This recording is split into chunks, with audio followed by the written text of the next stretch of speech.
There will be two poems that I will be discussing in this essay. They both use similar themes, but use that theme differently. The first poem is The Lifeguard. This poem involves a lifeguard who is thinking about a theme in his past when a child drowned on his watch.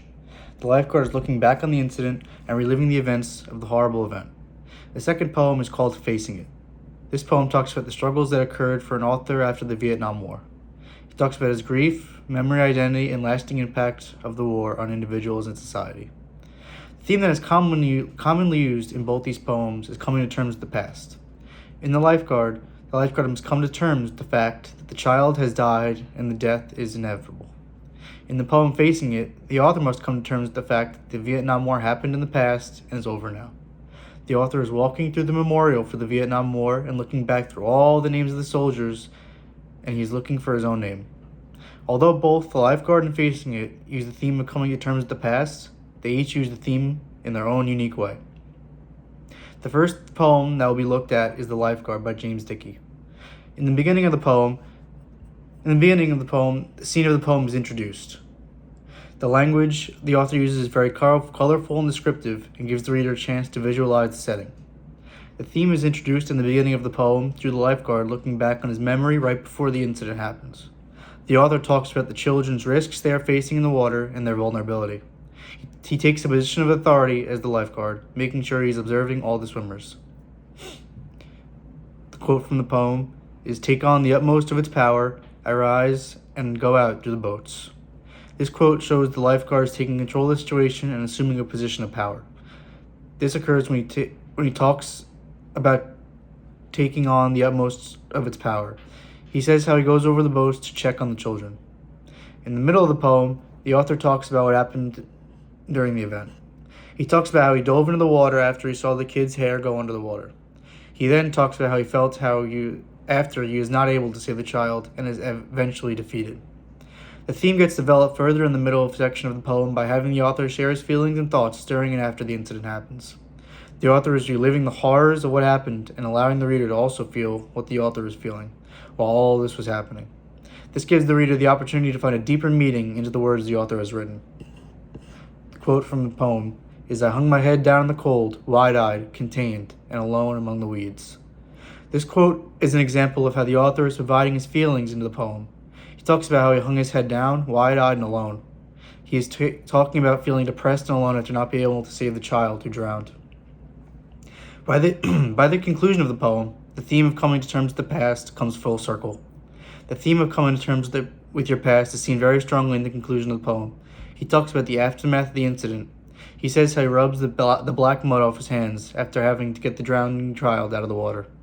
The quote from the poem is, "I'm thinking of how I may be a savior of one who has already died in my care." This is another example of how the author is facing his feelings and accepting what happened. In order to come to terms with the past, he needs to accept the events that occurred and move on while also grieving what happened. The second poem that will be looked at is Facing It by Yusef Kamanyaka. In the beginning of the poem, the author starts with him talking about how he is on the verge of tears, barely able to keep his composure. Starting the poem this way sets the tone very early on. It shows the reader that this is going to be a very serious and emotional poem. Even though you are not really sure where the poem is located yet, you can tell by reading the introduction that something has happened that has caused this person to be extremely emotional. And the quote from the poem is, "I said I wouldn't, damn it. No tears." This quote shows the author is trying to be strong. He knew going in that going to the memorial was going to make him emotional, but he was trying to stay strong and not cry, but it's extremely hard for him. In the middle of the poem, the author talks about his time in the memorial and how he is looking at the names of the soldiers being honored in the monument. The theme gets developed further by the author continuing to talk about the impact the war had on him. He talks about how he was expecting to see his own name amongst the names on the memorial. He also talks about one of the names of the soldiers, Andrew Johnson, who is from Kamanyaka's hometown. In the quote from the poem is, "I go down the 58,022 names, half expecting to find my own letters like smoke." This quote shows the pure emotion that was being felt by Kamanyaka in that moment. The war had so much impact on him that even though he was still alive, he still expected to see his own name on the memorial because of how much death and violence occurred in the Vietnam War. By the conclusion of the poem, the author is talking about a moment he has in the memorial where he catches himself looking at his own reflection in the window. He sees another soldier who has lost an arm in the reflection. The theme of coming to terms with the past is developed and concluded at the end of the poem. He talks about a woman who he thinks is trying to erase names off the memorial, but she is actually in fact just brushing a little boy's hair. The quote is, in the poem, in the black mirror, a woman's trying to erase names. No, she's brushing a little boy's hair. This quote shows the author feels hope for the future, and instead of believing the woman was erasing names, he realizes that she is nurturing a child, which symbolizes hope. In the poems The Lifeguard by James Dickey and Facing It by Yusef Kamanyaka, both authors use a theme of coming to terms with the past. However, they each use these themes slightly differently. The Lifeguard and Facing It both use the same theme of coming to terms with the past slightly differently because of tones they use, the imagery and setting they chose, and the perspective they chose to tell their stories through. The first difference is about the tones each author's had. In The Lifeguard, James Dickey uses a very intense and serious tone. He describes the drowning event in detail and gives the reader the opportunity to feel how he felt while all this was happening. In Facing It, Yusef Kamanyaka uses a more sad and emotional tone. Kamanyaka introduces the story by showing his own emotion and telling the reader how he is on the verge of tears. He also talks about his survivor guilt while looking through all the names of the dead soldiers. The second difference is about the setting and imagery the authors use. In The Lifeguard, the poem takes place on a beach where the drowning incident happened. This helps the author be able to explain the situation to the reader. The author also used descriptive language to describe the scenery as well as how he's feeling during and after the incident. In Facing It, the poem takes place in the Vietnam War Memorial, where the author is walking through. He used imagery to describe his feelings while going through the different parts of the memorial.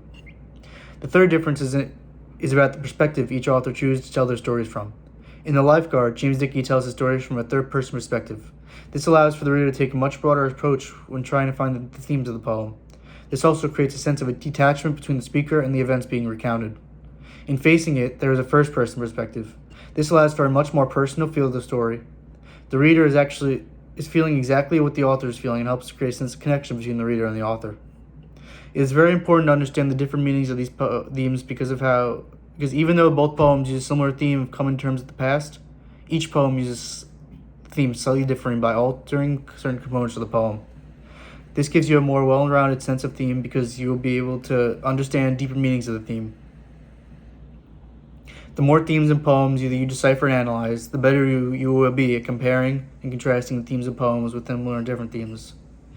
A deeper understanding of this theme can give us deeper understanding of certain facets of life because many themes of poems are life lessons that will benefit you. If you are able to delve deeper into the themes and get deeper meanings, it will benefit your life and make you more aware.